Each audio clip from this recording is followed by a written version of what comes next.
Welcome to Coffee with Closers. In this series, we interview top real estate producers that are out there making big things happen in the real estate industry. That way you can learn from their failures and their big wins so you can start winning more in your real estate business.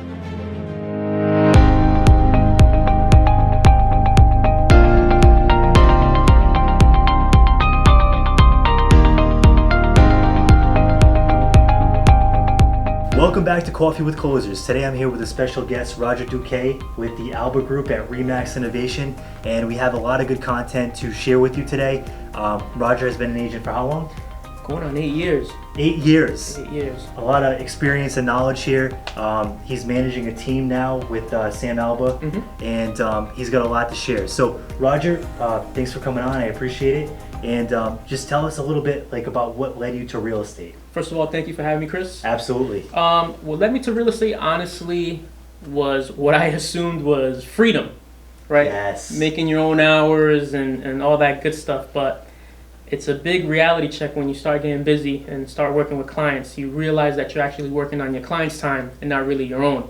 But I fell in love with it right away. I just thought the sky was the limit. Once you get that adrenaline rush with that first buyer, first client, and I was hooked. You was hooked. Yeah. That's crazy. So it was 8 years ago, and you started in a different market. So what was the beginning of your career like? What did that look like? So I actually started in Miami, Florida. Wow. I had moved down to Miami, Florida, needed a little change of scenery, but it was actually in 2012. That market was pretty horrendous. The recession had hit, and there was over 1,000 foreclosures at that point in Miami, Florida. Oh my God. Yeah, so it was rough, especially for a rookie agent. There's a lot of big money in Miami, a lot of overseas buyers. So when I was working with a typical buyer, there would be 10, 20 offers on the table at that time, cash offers. China, Russia, South America, all of it. It was insane. But I think it was nice because I was kind of thrown in the fire, so I learned a lot. And what I actually really got into was the luxury rental market, the leasing market. Ah, that's interesting. Yeah, so I was able to get linked up with people that weren't able to buy but were willing to lease. And the rental market in Miami is very lucrative. So I took it off from there and just kept going with it. That's awesome. Now, did you find that rental market being like a quick way to generate commissions and earn income versus the sales side of things? Absolutely. So the leasing market is a lot faster. Okay. A typical closing can go 30, 45, 60 days. Yes. With the lease, it's pretty much move-in dates of the 1st and the 15th. So as long as you lock in an apartment before then, and the lease is signed, you'll get your check right after that. That's huge. So if you look at an apartment on, let's say, September 25th, and you can get a client into an apartment October 1st, your check is ready to go October 1st. That's awesome. So if you have someone in the Miami area watching this or in a really hot rental market, what do you recommend that they start with that as a new agent? Or I think if you have a good network, I think for sure, we hear this in real estate a lot, your sphere of influence. yes. So check the people that you know. Call everyone you have in your phone book, and you're going to get someone out of that. And that can become another client, more referrals, and your name gets out there. That's Luckily, true. that's how I got my name out there. That makes a ton of sense. So speaking of getting your name out there, it sounds like you built up a little bit in this one market and then you had to switch over to another market. How hard was that challenge and how did you handle it? Well, I was pretty lucky in that aspect. I moved back to Rhode Island in 2014, and Sam Alba of the Alba Group. Actually went to high school with him, a good friend of mine. I called him when I got back and I told him, hey, listen, I'm back in town, want to get back into real estate. When can I sit down with you? So I sat down with him and the rest is history.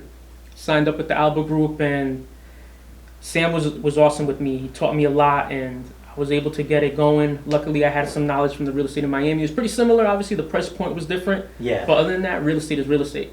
True. So I just got into Rhode Island and just kept it moving.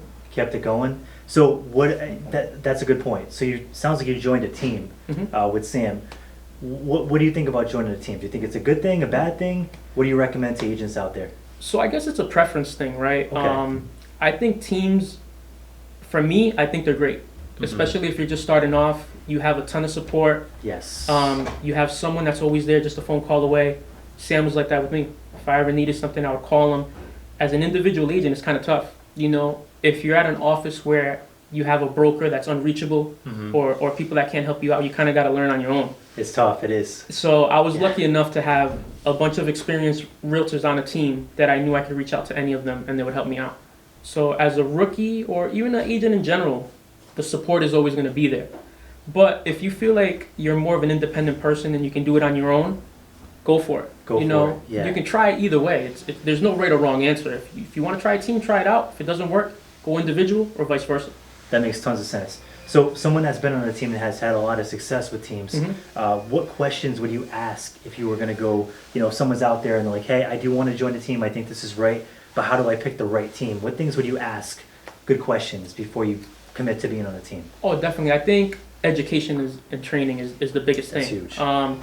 You want to make sure that the team that you're going to interview with has programs and training and mentoring, especially. As a new agent, you may want to have that hand-holding, right, through a transaction or just how the business works. So you want to make sure that they're available for you and they have all the best training programs. And if you have a good team leader, they'll be more than willing to help you out and explain what they have. That's definitely true. So transitioning more into the agent piece. So how would you stand out? How would you brand yourself to stand out in a tough market? Because most markets, there's thousands of agents, and there's a lot of competition, especially for someone that's just starting out brand new. So what would you recommend, to a new agent out there that wants to brand themselves and stand out in a real estate market that's already super competitive? I think the biggest thing is honestly getting that first client and just going above and beyond. At the end of the day, you're working with people that it's probably the biggest purchase of their life, or even if it's the sale of a property, it's a big deal. And if you're there every step of the way, showing your expertise and helping them out, I think that becomes an automatic referral. I agree. It's always taking care of your client and just doing your best. This isn't a job where you can kind of just sit around and just wait for business to come to you. You got to go out there and look for it. People assume that real estate is get rich quick business. I'm going to get in here, sell 100 houses my first year. It's not like that. You definitely have to put the effort, the time in, the phone calls, the work, the long hours. As you know, Chris probably works 60 hours a week or more. It's a lot, yeah. No weekends off. So it's all about putting the effort and just putting your best foot forward and always giving it 100%. I agree with that. I definitely agree with that. Now, you're someone that really is well branded on social media. How important is personal brand to an agent? It's huge. Yeah. It's huge. At the end of the day, you want to differentiate yourself from everyone else that's out there. Like you said, there's thousands of agents out there, and we're in the new generation, right? Yeah. Everything's online. People are searching on their smartphones, on their laptops. So you want to have that presence. People aren't looking through the yellow pages or things like that anymore, just calling up random brokerages. They're going on the Facebook, they're going on Instagram, they're going on LinkedIn. So you want to make sure you have up-to-date information and actually that you're active on there. Because if someone goes on your page and you haven't posted something in 6 months, they're going to think you're not doing anything. So I say be as active as you can and try to promote yourself as much as you can. And it's free. Yes. At the end of the day, this is free marketing, so why not use it? It is. You guys do an awesome job with branding. I mean, it's very well done. So what 3 things could you recommend to a new agent or even a seasoned agent that's just looking to polish up their marketing to up the game with their personal brand? I would say definitely Instagram is an amazing tool. You could use it wherever you are. It's your phone's in your hand at all times. There's no excuse. You can pull your phone out of your pocket, make a video at a showing. This interview that you're doing right now, this is going to go on social media. Little things like that, just updating a Facebook business page. YouTube, creating a YouTube. YouTube is good. YouTube is really big right now. Video marketing. Video. Before it was a lot of pictures, but I think the pictures can't capture your personality. It's true. Yeah. If you're on video, people can see, all right, this guy is cool, this girl's cool, they know what they're talking about. They can kind of dig your personality a little bit. And it's the easiest way to get out there. And just start following as many people as you can, get those follow backs, and again, go through that phone book. Start requesting, talking to family members, friends. Have them share your page and get as much exposure as you can. That's huge. So what does your personal brand stand for? What's the message that you try to push out there? I think I like to push that I'm always available. I like that. Always available, because at the end of the day, I can't tell a client, I'll give you a call tomorrow, right? They want an immediate response. Yes. You're buying a house, I don't think I want to hear my realtor say, "Oh, I'm a little too busy right now. Let me give you a call in a few hours." I think it's all about being available, and I try to put that out there that I'm always here to help you out and work. Shoot me a call, give me a text, anything, whatever it is. My phone is always in my pocket. My wife is not happy all the time when I'm on the phone, but I got to do it. You got to do it. That's true. That's true. So social media, we'll get back into that a little bit. I see a lot of agents start out, they get into this business and, they have their regular Facebook page and they're posting all kinds of political stuff on it and they're just making a big mess. What things would you point out, like social media, as soon as you get your license, what would you set up? What would you do to make sure that you're having a good impact and attracting clients to you and not pushing them away?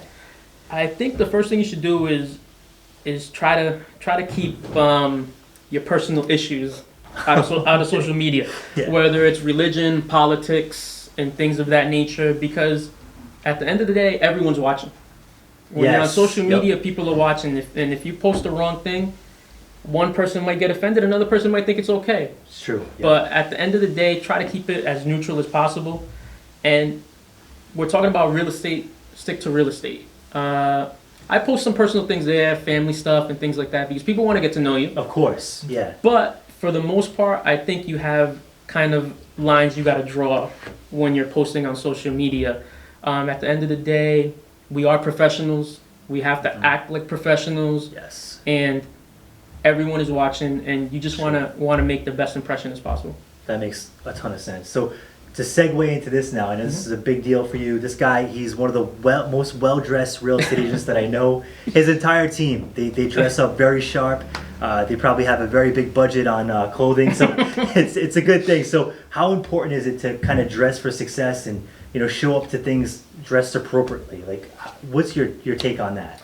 I think it's one big piece. I think it's one of the biggest pieces at the end of the day. I know that for me, it's something that makes me feel better, and I'm pretty sure that my clients see me walk in, they see a professional. Yes. If you go and you have to have surgery, you don't want to see your doctor in sweatpants and a dirty white t-shirt. Yes. They're in a uniform, they're well groomed, they're nice and cleaned up, and I think it's the same thing with us in this profession. We want to show up and be dressed for success, as corny as that sounds, but it's the truth. It is true. I think that impression to your client, especially the first impression, is that they want to see someone that they can work with, and they see themselves that, okay, this guy takes care of himself, he's going to take care of me. That is true. Now, have you had any adverse reactions from, say, agents or, people that are like, oh, why are you dressed like that? Or, like...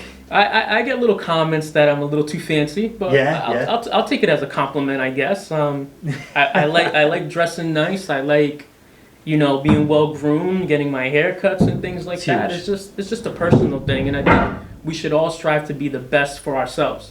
Yes. And I think that's a huge part in the business, just especially for the outside world that's watching you. That's a big deal. So, what positive reactions have you had, like from clients? Like, what do they say about it? How do they feel about it? Well, no, they say, oh, this guy looks like $1 million, awesome. Which is the best reaction. That's what you want to hear, right? Yes. And they feel good when you're walking in somewhere with them. If I'm going to a showing and I'm dressed well and my client feels good with me and they're confident, like, oh, this guy's going to take it and get me this home or sell this house, that's awesome. You don't want someone to show up disorganized, because at the end of the day, and it may not be a fact, right? You might be the best realtor in the world, but if you come with a dirty, ripped up shirt, hair all messed up, and dirty pants, it just gives a bad vibe. And the other agent may say, I don't want to work with this person because they look like they're not together. It's true. It's true. Clients definitely appreciate it. I mean, I think, if you're well prepared, you're well dressed, it's a big statement. So I think it's very important to do. And I know some agents say, just dress comfortable, wear flip-flops. But I've noticed a huge difference even in my business. And I know this guy kills it with real estate. He's been dressing well since the day I met him. And that was, 3 or 4 years ago? Yeah, 4 years now. Crazy. All right, so Roger, this is a big one. So you're bilingual. You speak Spanish, you speak English. You learning any other languages right now? I've actually been dabbling in Mandarin. Oh, believe it or not. That's a game changer. Yeah, it's tough, but it's super interesting, and I like it. Hopefully, I'll get it down packed soon, but I'm trying. That's huge. So what opportunities have you gotten? Like, some agents are like, hey, should I learn a new language to, open my base of clients so I can, do more deals with different people? How has it been for you? I think it's been awesome and it's helped me out Yes. tremendously. I think I work with a huge Hispanic market, and it's been a huge benefit to me. I get a lot of repeat business. Speaking Spanish is huge, or any language, whether That's it's huge. Portuguese, Italian. There's a lot of people that do not speak English Yes. in the Yes. United States. So, and they buy homes. They buy do homes. homes. Trust me, they buy Yes. homes. So, I think if you have the time, go for it. Go for Okay. it. It takes a while, but I think it'll pay in the end for sure. It pays off. Now, like just a learning curve. I know you're working on being trilingual. Yeah. So what kind of learning curve did you face when you had to jump into a new language? What can people expect? It can get frustrating. It can. It's tough, and right now with COVID, you can't really do in classroom stuff with a lot of places. So I'm using an app and doing it online, which is a little tougher. I'm more of a classroom person. Oh, I okay. learn a lot better when I have a teacher In front of presenting. you that can Yeah, go and back I can and forth. and I can interact with. But I think it's great if you definitely try to learn a new language, but it's tough. It's tough. It's not going to be easy. It's not hard. going to be It's easy. probably at least a year investment, Oh, for sure. minimum, maybe For 2. sure. Yeah. Yeah. If you want to definitely dominate the language and be fluent, it's not going to be something you're going to learn in 3 months. Yeah. These apps say you're going to be talking the new language in 3 or 4 months. Don't believe it. Don't believe it. But definitely put in the effort. Don't give up. I think it's definitely worth it. It's worth it. Yeah, I'll tell you firsthand, it's definitely worth it. I've been at showings with this guy. He was on the list side, I was on the buy side. My client happened to speak Spanish, and this guy's having a full-on conversation with him. I don't even know what's going on. So, he's a great guy. I'm not worried about it. But the point is that, it definitely benefits you. Even if your client does speak 2 languages, if you can speak their first language, you can build way more rapport with that client. Absolutely. It's a Absolutely. game changer. Yeah, and it's a trust thing. It's a trust thing because some things don't translate even if you speak the language. There's always a little barrier. But when you can go there and speak their native language and explain something 100%, it just puts them at ease. It's true. It's a huge thing. So Roger, speaking of getting clients, what are your 3 main sources of getting business? Like, how do you do it? You prospect, you get referrals. Like, what's your game on that? I think the biggest thing is referrals. For Referrals, sure. okay. Referrals are great. Like I said, if you treat your clients right, they're going to blast your name everywhere. And like I've that. been lucky enough where my previous clients have referred me to a lot of new people. Prospecting is huge. Definitely get on that phone, cold call. Yes. There's a lot of ways to do it. There's a lot of different apps out there for expireds and FSBOs, and for people that don't know FSBO, for sale by owner, and just making those calls.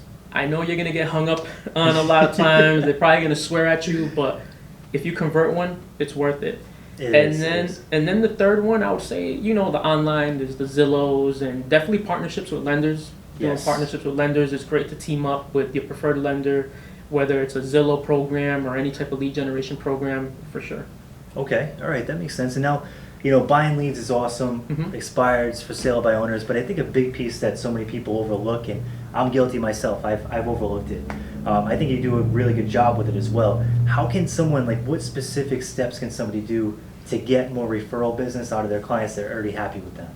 I think it's all about follow-up. Okay. A big problem in this business is you kind of close the deal and forget about them. Yeah. And next thing you know, 2 or 3 years, you see a picture on Facebook that client bought a house or sold a house with someone else. And it's as easy as a handwritten postcard every true. month, or a phone call, or put them in a good CRM program, right? Where they're getting emails still, whether it's a birthday card or whatever it is. I think trying to stay active and talking maybe 1 to 2 times a month, whether it's via email, text, a phone call, or even just a postcard, is great. Okay. And they appreciate that, and never be scared to ask for the business. Right, you can call a previous client and just say, "Hey, was thinking about you. It's been 6 months since we closed, a year since we closed. You have anyone that's interested? Let me know. Give me a call." Okay, that's huge. So it's just constant contact. Yeah, constant contact, and don't be scared to ask for the business. Okay. I think a big problem with realtors today is they're scared to ask a previous client for business. They are. They're yeah. embarrassed to say it, but it's just a simple conversation. It is. That's huge. And now, what reactions do you get when you ask that question? Just for agents that have never done it. It's all positive, Oh, but there is someone at my job, or I do have a family Yes. member or a friend, and and the crazy thing is they don't do it on purpose, but they forget about you. They do. Right? Yeah, they do. You'll get that response. Oh my goodness, yeah, I do have someone that was asking me, and I forgot all about it. It's crazy. You would never think they would forget, but they do. It's insane. So that referral piece is huge because I think it's a gold mine that most agents simply just toss away because they don't see it as a gold mine, or maybe they're too busy doing other things like calling for sale by owner. But that's a huge piece of it. So it's a big pipeline. It's a big pipeline of new business. And it just keeps growing because you have closings that you can add to it and things like that. So do you stay contacted with them on social media? Do you do that? So if they have social media, for sure, I definitely request them if it's a Facebook or Instagram or even LinkedIn. And, I try to follow up as much as I can. I'll shoot them a text. How's the new house going? Or, how is the move? Or things like that. Because sometimes you build relationships with your clients, right? You work with them for a while. It may take a couple of months and it becomes a friendship. It does, yeah. Which is pretty cool. And that connection helps you out a lot as well. That's awesome. That's awesome. So Roger, what's I think agents struggle with this. This is the structure of someone's day. So I see you up at 6 in the morning, 7 in the morning, 4:30 in the morning. 4:30 in the morning. He's running around the city doing 7-mile laps and all kinds of stuff. So Roger, how do you structure your day to be like really productive as an agent? It's definitely time blocking. Time blocking, okay. Time blocking is huge. Having your schedule set up is probably the biggest thing because you'll end up wasting time and not doing anything if you're not scheduled. Yes. You'll think you're going to be busy, but you're not, right? So I like to have a schedule booked out for the week. Obviously, new things come in and out, new appointments, showings, whatever it is, but definitely time block and schedule for what you have upcoming through the day. I like waking up early. Yes. Because I'm ready to go. I get my workout in, and I'm already ahead of like 50% of the people. That's true. I'm up way before everyone. I'm checking emails and following up, and by the time it's 7 a.m., I have a head start. And my day just flows instead of running out of the house flustered and not knowing what's going on and being late. Because at that point, you're already up for 2.5 hours. Yeah. That's huge. Yeah. That is huge. Now, what time are you getting in bed to wake up that early? Because that's a big piece of it too. So that's the other thing. So I try to be in bed the latest, 10:30 is probably the latest. I like to get at least 6.5 hours of sleep. Oh, wow. Okay. Which is good enough for me. But yeah, getting a good night's rest is important. We're attached to a computer all day, phone. Yes. We kind of fry ourselves out sometimes, so it's good to get those couple hours of sleep. You hear a lot of people that, money doesn't sleep and, and all this other stuff. No, you got to sleep because you're going to burn yourself out. You burn out quick. Yeah. You burn out really quick. So going into that piece of it, you're big into fitness. You're always running around. And how important is that for, real estate agents, entrepreneurs, people that are out there trying to make things happen? I think health is wealth. At the end of the day, if you're not healthy and you're not taking care of yourself, you're not benefiting anyone, especially yourself. It's true. You want to be out here. We're running around a lot. I think eating healthy and staying physically fit and active is huge because it's very, very, very tempting when you're out on the road to stop at a McDonald's or I need to eat something real quick. So if you're not eating right and putting the right things in your body, you're going to feel sluggish. You're going to feel tired. You're going to pound a bunch of coffee and fast food. Bad. So if I like to have my meals all prepped out and stuff like that, so I'm ready to go. I eat out once in a while, but health and exercise is everything. And at the end of the day, health is wealth. Without it, you're nothing. If I'm sick, I can't go do any business. That's true. So you're doing meal prep as well. So you're packaging all your meals, you're having them set up. Yep. And has that made a big difference in the way you do things? Absolutely. It saves a bunch of time. Saves a bunch of time. I'm not worrying about what I'm going to eat at lunch or dinner. Everything's all ready to go. And a lot of times, I know this happens to a lot of people. You're driving around. What am I going to eat? What am I going to eat? What's there around? What am I going to do? It's true. Yeah. But if you have something packed up, you're ready to go. Simple. That's a game changer. Yeah, for sure. All right. So Roger, what 3 pieces or what 3 major things would you suggest if someone just got their license? What would you say they should focus on? I think creating goals. Right. Okay. I think creating goals is huge. Try to make them realistic as possible. Yeah. I know there's a lot of people that can go out there. I'm going to make $1 million my first year. Yeah, that's a common thread. Yeah, I think creating a reachable goal is great. Definitely talking to the right brokerages, right? Okay. Interview with as many as you can. That's huge. And I think you'll see what best fits you because a lot of times agents go when they sign up to the first brokerage that they go to. They do. It's a big mistake. Because they're super excited, right? They just want to get out there and start selling. But I think they are putting themselves in a bad position, not exploring other options. And something may work way better, whether it's education and training or mentoring, splits, a lot of marketing. There's a ton of things. That's huge. Now, what do you think they should look for as far as splits, education? What key things should they be looking for, or key signs? I think splits. It depends on the person, right, Okay. and what you're getting from the brokerage. Yes. If you're having a brokerage that's offering you everything under the world, marketing, mentoring, classes, technology, all these things, the split's probably going to be a little tougher, but you got to see what you're getting in return, right? And when we're starting out, I think you shouldn't really focus on the split. You want to get to the point where you perfect this craft and learn as much as you can. That's true. The splits will change eventually, especially if you got a good brokerage. They will. And 100% of nothing is still nothing, right? Exactly. I mean, it's true. You can be getting 150% of your commission. I know it doesn't make sense, but if you're not selling anything, it's... Yeah, it's not good. Now, how would you recommend someone, because you guys just started this brokerage up here. Yep. What questions should an agent ask, their broker if they're thinking about signing on? Like, what questions would you ask to be able to know if there's going to be education there, or know that there's something good behind the curtain per se? I think when you go to a brokerage that actually focuses on education and training, they're going to be able to show you what they have, right? True. They're going to have a nice packet for you and explain their mentoring programs, their splits, and all the types of different training, education, marketing, technology, everything that they have to offer. And if your broker doesn't know, oh well, I think we have some training, it's kind of a red flag right there. But it is. If you have the broker that's open to tell you and to help you grow, you feel the connection a little bit. You can kind of tell. Exactly. You can kind of tell. That's huge. So, do you recommend someone jumps into this part-time, or do you suggest full-time? What's your take on that? Can someone even be successful part-time? So that's a tough question, because some people are successful as part-timers, but They are. I think you can't be as successful as a 100% agent that's really dedicated to this, because at the end of the day, we are working on other people's schedule. Yes. And it's kind of tough to tell a client, oh, hey, sorry, I can't go to that showing because I'm working on my other job. It's true. It is true. I first say, I just jumped in right away. I was just like, I'm going to do this. I'm going to be full-time. I had a little money saved up, and I'm like, if this works, it works. If it doesn't, it is what it is. But I think if you're going to really pursue this career, it's definitely for full-time purposes. Okay, that's huge. So you're just saying burn the boats, dive in, commit to it. Don't be half in, half out if you can. Part-time, it gives you that comfort, right? It If I don't does. sell a house, at least I have my paycheck. Yep. So you never really commit 100%. It's true. Because you have that paycheck coming in at the end of the week, every week. Yep.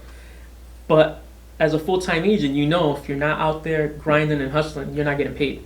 Yeah. And if that's not motivation, I don't know what is. That will light a spark under your ass real quick. Absolutely. Real quick. So that's a huge point. So speaking of that, you guys had a massive team, right? So you guys, how many units were you doing, say, last year? I think last year we closed a little over 160. 160 units. So that's a big deal. That's a big deal. So what do you think attributed to all that success? Because that's kind of like giant numbers. I mean, that's crushing it. I think we've been lucky enough where the team is really dedicated. Yes. We have an awesome chemistry that I don't think we would be able to repeat or replicate. We've been really lucky in that aspect. We all get along, and everyone's hungry. Yes. No one wants to just sit around and hang out. Everyone's dedicated to their clients and who they're working with, and they put 100% every single time. And when you have a team like that, you feel unstoppable. Yes. And you have the teammate. I may not be available for something. I have another showing. Hey, teammate, can you help me out?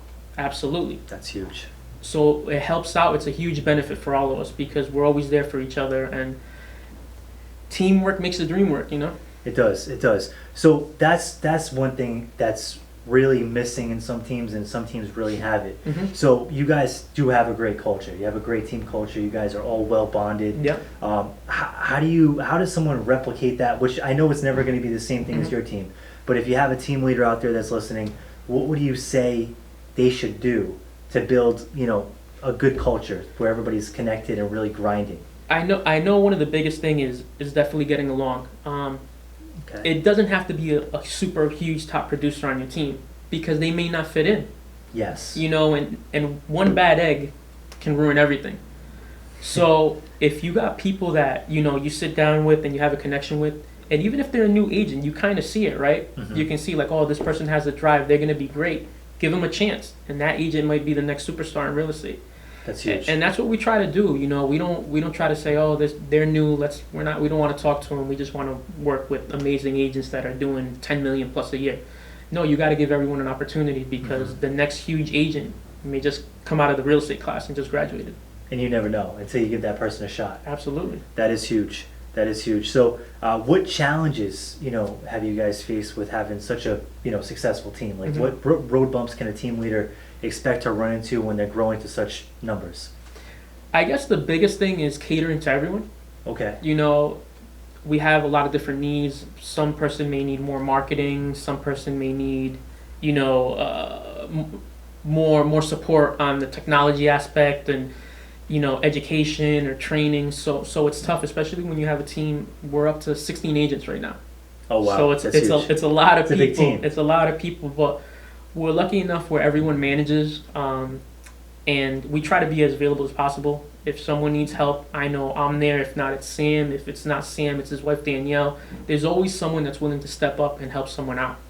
That is huge. we've been pretty lucky. It's been pretty great, to be honest. We haven't had any issues. I think we've been rolling and just gunning and running. Yeah. For a long time now. Yeah. So that's phenomenal. So building that team culture, I'm sure you guys get together every week for a team meeting at some point in time. Yeah. Right? So we have a team chat. Okay. Where we constantly are on. We do a lot of Zoom meetings. Just because of COVID right now, we haven't been able to sit down as much as we could, but we communicate constantly. We pretty much check in every day, see what's going on. Does anyone need any coverage? Does anyone need any help? So that's helped out a lot, but it's definitely communication is key. That's the whole key, because you don't want to forget someone. You don't want to leave someone in the back burner because they're going to feel a certain way, and if they're not happy, it may change the team dynamic, right? That is true. That's actually a good point that I think a lot of people overlook. Mm-hmm. So before COVID, were you guys getting together every week for like a pipeline review or? So we actually had a 1 monthly meeting. Oh wow! Yeah, 1.5 hours. We would sit down. We would break down numbers. If we had new programs, new training programs, new technology that we got. But for the most part, everything was via phone. Oh wow! We had a team chat, which is super active. Oh, everyone's really active on it, so it's awesome. Really good. And we got plenty of agents, like I mentioned, they've been in the business for a couple of years now, so it's been easy enough where we don't have to sit down as much. That makes sense. But when we do have newer agents, we meet a little more often than with the whole team. That makes a lot of sense. Okay. And now you guys just switched over into brokerage ownership. Yes. So tell us a little bit more about that. Like what sparked that? What made you decide you wanted to do that? Mm-hmm. So that's a big jump. Yeah, no, it's huge. And I think we got to the point where we grew to another level. And yeah. We were about 7 agents in 2018, by the end of 2018-19, and then we pretty much doubled in size after like a month or two. Wow. In 2019. We just like this. That's big. And I think Sam and myself have been talking. HomeSmart was amazing to us. As a HomeSmart agent, yes. Dean DeToncourt, one of the best brokers in the business, to be 100%.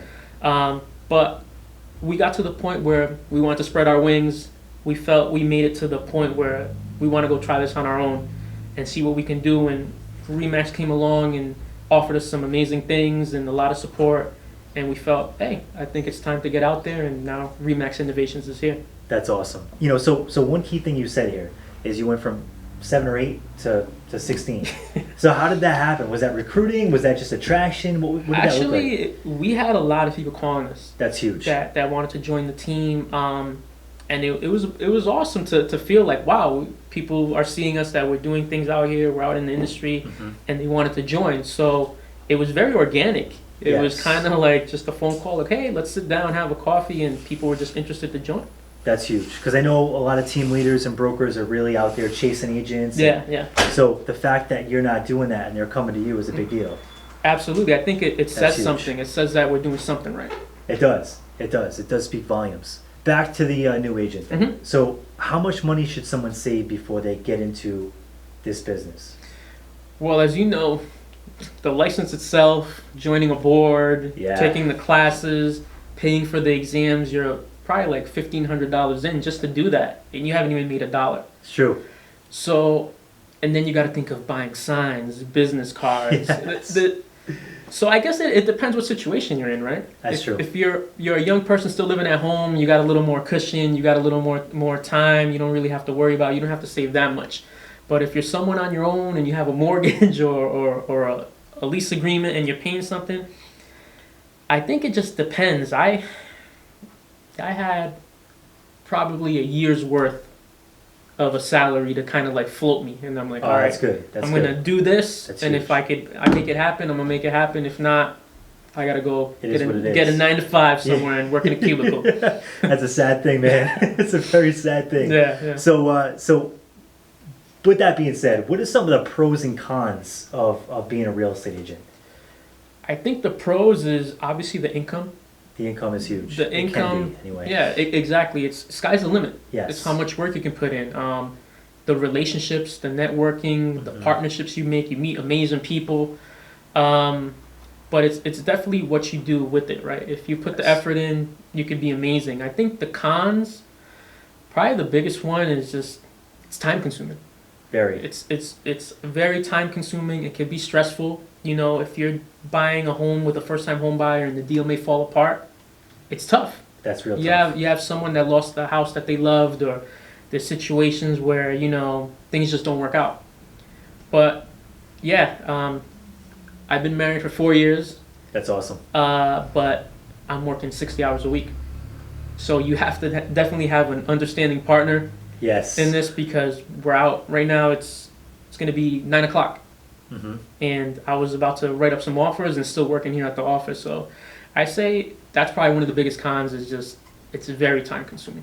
And that's the actual opposite of what people think. Mm-hmm. Because agents, they get their license and they're like, hey, I want to do this because I'm going to have more free time. Mm-hmm. And it's the exact opposite. And I think that's why a lot of agents fail. Yeah, absolutely. I think they think it's going to be a walk in the park, and they're just going to roll in and sell a bunch of deals and go hang out and go on vacation. Yep. Well, the best one is they just want to show houses, and that's it. Yeah. Just want to show houses, Mm-hmm. and that's why the failure rate is, I think, 87%. Yeah. So it's definitely a challenge. So what are some of the biggest challenges that you faced that you had to overcome that made you a better person, a better agent, and a better business person? I guess the biggest thing is there's a lot of personalities in this business. A ton. You're never going to get along with everyone you meet. Mm-hmm. And you have to actually accept that, right? Sure. You may have a buyer or even a client or someone on the other end of the transaction, an agent, a broker, and they can make a transaction hell. They can.